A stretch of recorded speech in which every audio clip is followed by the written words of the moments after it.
favorite athlete closes in for a victorious win. The crowd holds its breath, and at the crucial moment, she misses the shot.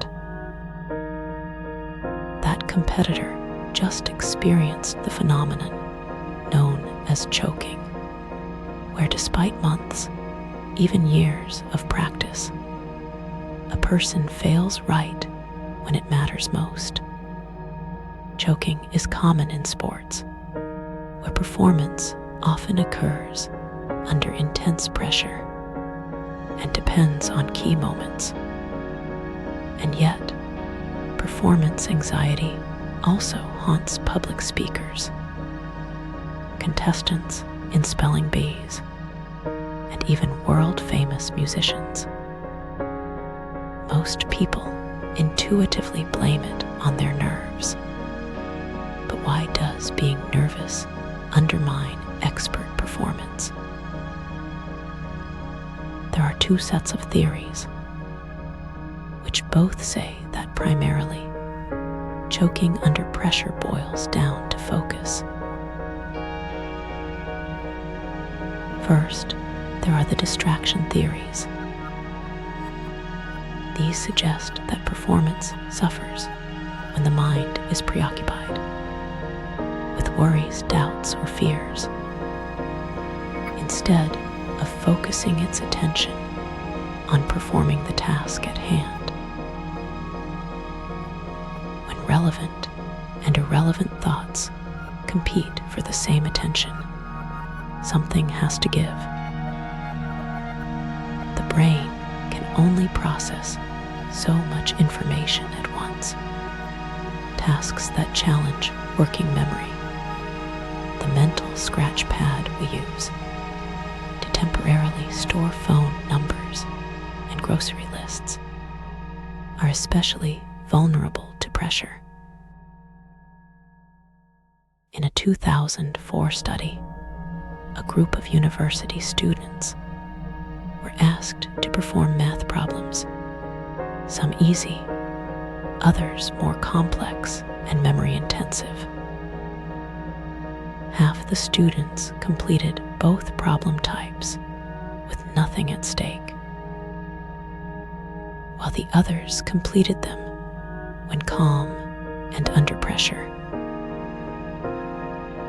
While everyone did well on the easy problems, those who were stressed performed worse on the more difficult, memory-intensive tasks. Explicit monitoring theories make up the second group of explanations for choking under pressure. They're concerned with how pressure can cause people to overanalyze the task at hand. Here, the logic goes that once a skill becomes automatic, thinking about its precise mechanics interferes with your ability to do it. Tasks we do unconsciously seem to be most vulnerable to this kind of choking.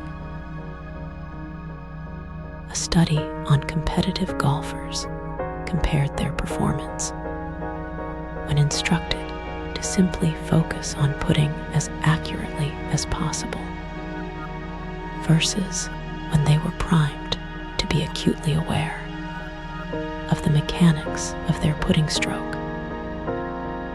Golfers usually perform this action subconsciously, so those who suddenly tuned in to the precise details of their own moves also became worse at making accurate shots.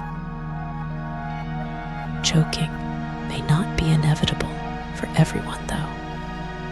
Research suggests that some are more susceptible than others, especially those who are self-conscious, anxious, and afraid of being judged negatively by others. So, how can we avoid choking when it really counts? First, it helps to practice under stressful conditions. In a study on expert dart players, Researchers found that those who hadn't practiced under stress performed worse when anxious compared to those who had become accustomed to pressure. Secondly, many performers extol the virtues of a pre-performance routine. Whether it's taking a few deep breaths, repeating a cue word, or doing a rhythmic sequence of movements. Studies on golfing, bowling, and water polo find that short rituals can lead to more consistent and accurate performance under pressure. And thirdly, researchers have shown that having an external focus on the ultimate goal works better than an internal focus where someone is tuned into the mechanics of what they're doing.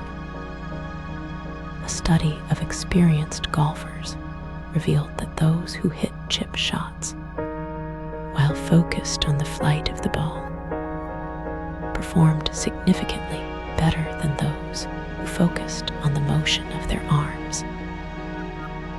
So, perhaps we can modify that age-old saying, practice under pressure with focus and with that glorious end goal in sight makes perfect